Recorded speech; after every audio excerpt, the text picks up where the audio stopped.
انت هتمشي معايا على نظام اديها ما ترحمهاش. اسمه كده؟ اسم النظام كده.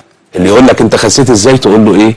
اديها ما ترحمهاش. اديها ما ترحمهاش. ده نظام سهل وبسيط.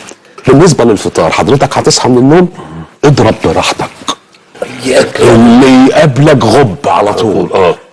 بيض بالسمنه، فول بالسمنه، سمنه بالسمنه. سمنه بالسمنه دي انا بموت فيها.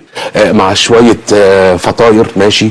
واخد بالك، على شويه طعميه كده حلوين، ومقليين بزيت، يعني زيت اللي هو زيت كتير. بتنجان مقلي شويه، ايوه، بتنجان بقى مقلي، فاهم؟ والطماطم دلع نفسك وايه، اديها ما ترحمهاش. ما ترحمهاش. نخش على الغدا. طاجن باميه باللحمه الضاني، واخد بالك؟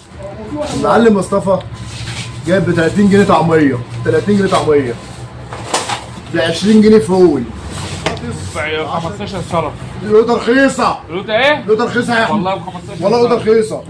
عشان كده مديك نص ساعه. ماشي. الرغيف ماشي، الرغيف كويس. جيب 10 بطاطس. ايه؟ جيب 10 بطاطس. والبطاطس برضه رخيص. ملح بفلوس برضه؟